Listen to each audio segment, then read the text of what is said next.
Bismillahirrahmanirrahim. Assalamu alaikum. My dear students, I am Muzamil Sheikh, your chemistry. Students, chemistry first year और आज हम जिस test की discussion करने जा रहे हैं उसमें जो चैप्टर शामिल है that is chapter number 8, 10 and 11. आइए स्टूडेंट्स स्टार्ट करते हैं टेस्ट की डिस्कशन. टेस्ट में क्वेश्चन नंबर 1 है इन सर्कल द बेस्ट ऑप्शन. सबसे पहला क्वेश्चन है the pH of 1 mole per decimeter cube of ammonium hydroxide is 1%, which is 1% dissociated. यानी करना क्या है कि हमारे पास अमोनियम हाइड्रोक्साइड है जो कि 1% क्या होता है, डिसोसिएट होता है. जब ये 1% डिसोसिएट हो जाए तो वो कहता है इसकी क्या मालूम करें, pH. बहुत सिंपल. सबसे पहले आप इसकी आयोनाइजेशन गौर कीजिए.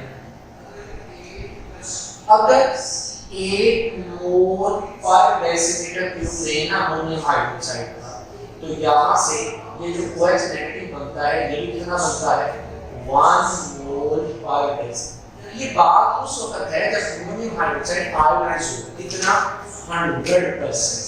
and that is when ammonium hydroxide is 100% ionized. देखिए उसने क्या कहा कि as ammonium hydroxide is 1% dissociated.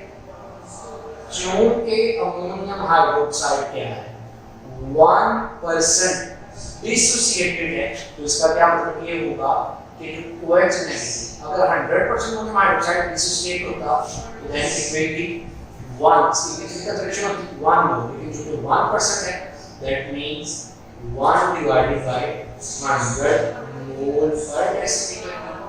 इसको सॉल्व करेंगे तो यहाँ से आएगा 10 raised power -2 मोल पर डेसीमीटर. अब आप यहाँ से इसकी pOH को मालूम करिए. आप सबको पता है कि pOH is equal to minus log of OH negative. अगर आप इसको सॉल्व करें तो यहाँ से जवाब निकालना था that is 2. और फिर आपने pH निकालनी है. pH is equal to 14. तो मेरा ख्याल है कि यहाँ से जो pH है ये निकलेगी क्या, 12. यानी इस MCQ की राइट ऑप्शन जो मिलेगी that is delta.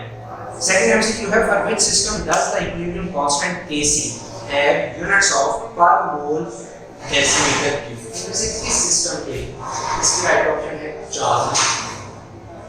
क्या है, N2NO2 आयोनाइज होता है किसमें, N2O4. इसके लिए Kc का यूनिट आप रख लें. Kc बराबर है किसके, concentration of products over concentration of reactants. यहाँ से इसके यूनिट आप सॉल्व कर सकते हैं. क्या निकलेगा, कंसंट्रेटेड यूनिट होते हैं मोल पर डेसीमीटर क्यूब. यहाँ पे मोल पर डेसीमीटर क्यूब का स्केल. हमारे लिए स्टूडेंट्स अगर इसको सॉल्व करें ये क्या बनेगा, पर मोल. राइट ऑप्शन इसकी क्या बन जाएगी, C. Third है the solubility product of Ag2Cr O4. Silver bromate is 2.6 into 10 raised by -25 degrees. The solubility of this compound. My dear student, बड़ा सिंपल क्वेश्चन है. Ag2Cr O4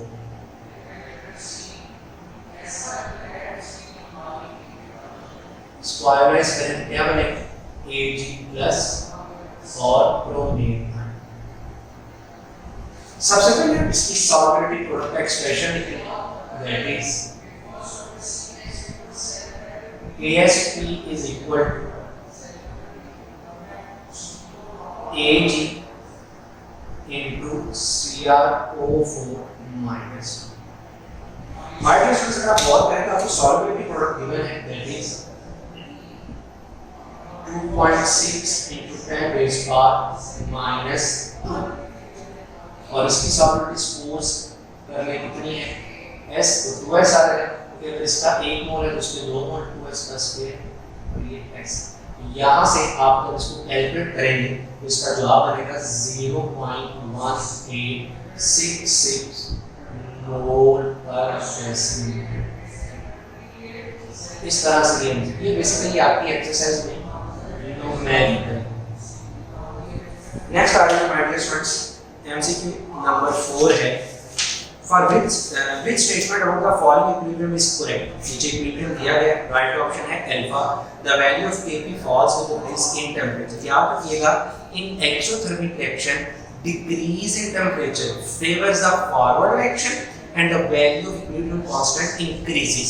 जब एक्सोथर्मिक रिएक्शन और temperature decrease करेंगे, reaction forward में जाएगा और equilibrium constant की value क्या करेगी, इंक्रीज, यानी अल्फा। Fifth है, the solubility of hydrogen sulfide is suppressed by HCl because HCl is strong electrolyte और hydrogen sulfide H2S is weak electrolyte due to common ion effect। HCl suppress कर देगा, कम कर देगा solubility किसकी, hydrogen sulfide। छठा, the cathodic reaction, cathodic ऐसा reaction जो cathode पे हो, in the electrolysis of dilute sulfuric acid with platinum electrodes is cathodic है तो reduction यानी alpha। छठा है, which of the following statement is not correct about galvanic cell? बीटा करेक्ट ऑप्शन नहीं है, रिडक्शन occurs at anode। याद रखिएगा, reduction always occur at cathode। Seventh my dear students, जो 8th एमसीक्यू है, स्ट्रॉन्गर द ऑक्सीडाइजिंग एजेंट, जो oxidising agent जो दूसरों को ऑक्सीडाइज करे उसको तो रिड्यूस हो, ग्रेटर इज द बीटा option, reduction potential. 9th MCQ है, if the solvent is not used between two half cells then the voltage delta drops to 0 क्योंकि डायरेक्ट रिएक्शन हो जाएगा और आपको वोल्टेज हासिल नहीं होगा। नेक्स्ट MCQ है, if a strip of copper metal is placed in solution of ferrous sulfate, right option है delta no reaction take place। वजह ये है कि जो आयरन है ये हायर इन सीरीज है इन इलेक्ट्रोकेमिकल सीरीज और कॉपर बिलो। अगर रिएक्शन होना हो तो उसके लिए जिस मेटल ने, जैसे कॉपर ने आयरन सल्फेट से रिएक्शन नहीं किया, तो अगर रिएक्शन होता तो क्या होना था कि अगर रिएक्शन होना तो ये बात होगी, अगर रिएक्शन होता तो कि कॉपर रिएक्ट करता किसके साथ, फेरस सल्फेट, और यहां से बनता कॉपर सल्फेट प्लस। अगर रिएक्शन होता तो ऐसे होना था, पर ये रिएक्शन मुमकिन नहीं। वजह उसकी ये है कि इलेक्ट्रोकेमिकल सीरीज कहती है कि जिस मेटल ने डिस्प्लेस करना हो वो हायर इन पोजीशन। अब कॉपर डिस्प्लेस करना चाहती है किसको, आयरन को। इलेक्ट्रोकेमिकल सीरीज में कॉपर क्या होनी चाहिए, हायर, और आयरन क्या होना चाहिए, लोअर। लेकिन हकीकत ये है कि इलेक्ट्रोकेमिकल सीरीज में आयरन हायर है और कॉपर लोअर है, जिसकी वजह से रिएक्शन नहीं होगी। Next MCQ है, rate of reaction can be measured by measuring the amount of radiation absorbed in किस मेथड में, spectrometry यानी बीटा। Next है, formic acid is decomposed into water and carbon monoxide in the presence of alumina। Alpha option, beta option उसको ठीक होनी थी, जब formic acid टूटता इसमें हाइड्रोजन और कार्बन डाइऑक्साइड। हमारा इस MCQ में अल्फा। नेक्स्ट MCQ है, which of the following is pseudo first order hydrolysis of ester, क्योंकि हाइड्रोलिसिस ऑफ एस्टर में और कीजिएगा ये hydrolysis of ester is an example of pseudo first order reaction, क्योंकि इस रिएक्शन में एक चीज तो ये याद रखिएगा कि एस्टर यूज होता है एज ए कैटलिस्ट। इस रिएक्शन में ये जो वाटर यूज हुआ है, water is present in large access. चूंकि ये लार्ज एक्सेस में है तो ओवरऑल इसकी कंसंट्रेशन क्या रहेगी, सेम। जब कंसंट्रेशन सेम रहेगी तो इसका मतलब है ये रेट ऑफ रिएक्शन को इफेक्ट नहीं करेगा और ये ऑर्डर कौन सा बन जाएगा, pseudo first order reaction. My dear student, next MCQ, the unit of rate constant is the same as that of rate of reaction in zero order। zero order reaction होता क्या है, zero order reaction होता है जो किसी भी reactant की concentration पे डिपेंड ना करे, यानी कौन कीजिएगा k is the rate constant, a की पावर 0 का मतलब है कि इस पर डिपेंड नहीं करता। तो जरा गौर कीजिएगा, किसी भी क्वांटिटी की पावर अगर 0 हो तो जवाब 1, यानी ये बराबर आ जाएगा किसके, k के। इसका मतलब क्या हुआ कि इन ऑर्डर के रिएक्शन में जो रेट ऑफ रिएक्शन की यूनिट है वही रेट कांस्टेंट है। My next question number 2 है write short answer to the following question। सबसे पहला, what is the justification for the increase of ionic product of water with increase in temperature? Simply आपको पता है कि ionic product of water क्या होती है, जिसमें वाटर की क्या होती है, आयोनाइजेशन, और बनता है क्या, H plus और OH net। और इसके अगर आप ionic product लिखें which is represented by KW, that will equal to H plus into OH net। तो आप कहेंगे कि जितना टेम्परेचर ज्यादा करते जाएंगे, with increase in temperature ionization of water increases, which means the concentration of H plus and OH negative increases, which in turn means the value of ionic product increases। So due to increase in ionization of water। Second is the change of volume disturbs the equilibrium position for some of the gaseous phase reaction but not the equilibrium constant। याद रखिएगा कि volume का change होना सिर्फ उन reactions पर effect करता है इक्विलिब्रियम को in which number of moles of reactants and products are not equal. अगर कोई गैसियस फेस रिएक्शन है ना, अगर कोई गैसियस फेस रिएक्शन है, यानी मैं आपकी बात कर रहा हूं कि अगर आपने किसी रिएक्शन में इफेक्ट ऑफ वॉल्यूम पढ़ना, effect of change in volume, इसके लिए आपको दो कंडीशंस सेटिस्फाई करना पड़ेगा। अगर किसी इक्विलिब्रियम के रिएक्शन में रिवर्स रिएक्शन, उनमें एक कंडीशन ये है माय डियर स्टूडेंट्स कि वो रिएक्शन क्या हो, गैसियस फेस। दूसरी कंडीशन ये है कि उसमें मोल्स ऑफ प्रोडक्ट्स बराबर ना हो किसके, मोल्स ऑफ रिएक्टेंट्स के। तो उन तमाम रिएक्शंस का इक्विलिब्रियम डिस्टर्ब होगा विद वॉल्यूम जिनमें मोल्स ऑफ प्रोडक्ट आपस में बराबर ना हो। अब वॉल्यूम चेंज करेंगे तो इक्विलिब्रियम पोजीशन तो चेंज होगी, लेकिन इक्विलिब्रियम कांस्टेंट चेंज नहीं होगा, क्योंकि इक्विलिब्रियम पोजीशन जो कि आपको पता है what is equilibrium position. Equilibrium position से आपने जनरल एक्सप्रेशन में पढ़ा है, equilibrium constant is equal to concentration of products over reactants। ये जो रेशियो है that is called equilibrium position. तो आप कहेंगे इक्विलिब्रियम पोजीशन अपने आप को इस तरह से एडजस्ट करेगी कि Kc का जवाब ओवरऑल क्या रहेगा, सेम। तो वॉल्यूम में चेंज होगा लेकिन मोल्स बराबर ना हो, और इक्विलिब्रियम पोजीशन अपने आप को चेंज करेगी ताकि Kc क्या रहे, same. Third, drive Henderson equation बड़ा सिंपल है, आपको पूरी डेरिवेशन दी गई, आपकी बुक पर एसिडिक बफर की डेरिवेशन दी गई है, आप डेरिवेट करने के बाद आते हैं बेसिक बफर की इक्वेशन लिख देंगे चैप्टर नंबर 8। चौथा, what is percentage ionisation of acid. Percentage ionisation of acid क्या है कि कोई एसिड अगर आप 100 पार्ट्स ऑफ एसिड लेते हैं तो 100 पार्ट में से कितना एसिड आयोनाइज हो गया, that is called percentage ionisation of acid. How it can be calculated? It can be calculated by using the formula कि percentage ionization बराबर है amount of acid ionized divided by amount of acid initially available multiplied by 100। पांचवा short question है, porous plate or salt bridge is not required in lead storage cell। दो बातें हैं कि lead storage cell में porous plate या salt bridge क्यों required नहीं होती। तो दो बातें आप कहेंगे कि जो salt bridge है उसमें क्या यूज करते हैं आप, सेम इलेक्ट्रोलाइट, और वो कौन सा है, 30% से। तो चूंकि लेड स्टोरेज बैटरी में इलेक्ट्रोलाइट सेम होता है, जिसकी वजह से हम सॉल्वेंट को यूज करते हैं। दूसरा, इस रिएक्शन में प्रोडक्ट जो बनती है ना, रिडॉक्स रिएक्शन की जो product that is solid lead sulphate, एक ही प्रोडक्ट बनती है। इसका मतलब ये हुआ कि इस प्रोडक्ट के नो चांस ऑफ मिक्सिंग, बनी एक प्रोडक्ट। तो चूंकि इलेक्ट्रोलाइट सेम है, चूंकि एक ही प्रोडक्ट बनती है, इसकी मिक्सिंग नहीं हो सकती, इस वजह से हम सॉल्वेंट को यूज नहीं करते।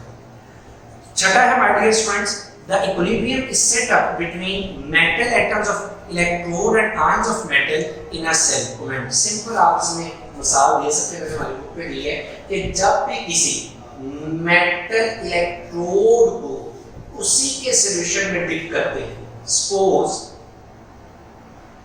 मैं आपसे कहता हूं, लेट्स सपोज कि मैंने क्या किया, इस जिंक रॉड को इसी के सॉल्यूशन में डिप कर दिया, ये दैट इज जिंक सल्फेट। तो यहां पे दो पॉसिबिलिटीज होती है। एक पॉसिबिलिटी ये है कि जिंक एटम रॉड से निकले और किसमें चला जाए, आयन, इस दौरान क्या होगी, ऑक्सीडेशन। दूसरी पॉसिबिलिटी क्या है, इस सॉल्यूशन में मौजूद जिंक के आयन इन्हीं इलेक्ट्रॉन को एक्सेप्ट करें और इस रॉड पे क्या होते हैं, डिपॉजिट। एक वक्त आता है कि इनके दरमियान में डायनामिक इक्विलिब्रियम स्टैब्लिश होता है, यानी जितनी रेट से जिंक एटम जिंक आयन जाते होते हैं, एग्जैक्टली उसी रेट से क्या होता है कि जो जिंक आयन में कन्वर्ट हो रहे होते हैं इसमें zinc atom. My dear students, next item 7. Describe the construction of sheet standard hydrogen electrode। बड़ा सिंपल है, कोई इसमें टेक्निकल बात नहीं। 8वां चार्ट क्वेश्चन है, sodium and potassium can displace hydrogen from acids but platinum and copper cannot। याद रखिएगा, हर वो मेटल एसिड में से मेटल react with acid क्यों, टू डिस्प्लेस हाइड्रोजन।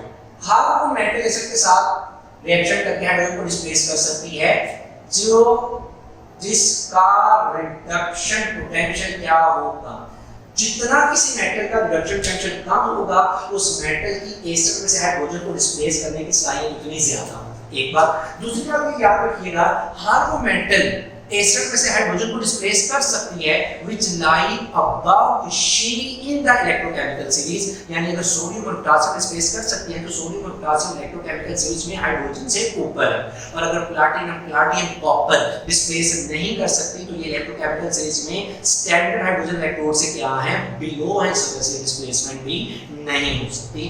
ये बात आप लिख देंगे और साथ में आप ये पोजीशन के लिहाज से एक्सप्लेन कर देंगे। Normal rate of chemical reaction is an ever changing parameter under the given condition. बड़ा सिंपल है कि आप कहेंगे जी लॉ ऑफ मैस एक्शन कहता है कि rate of reaction directly proportional है कंसंट्रेशन ऑफ रिएक्टेंट्स से। तो with the passage of time जब रिएक्टेंट्स प्रोडक्ट्स में जाते जाएंगे तो रिएक्टेंट की कंसंट्रेशन क्या होती जाएगी, कम।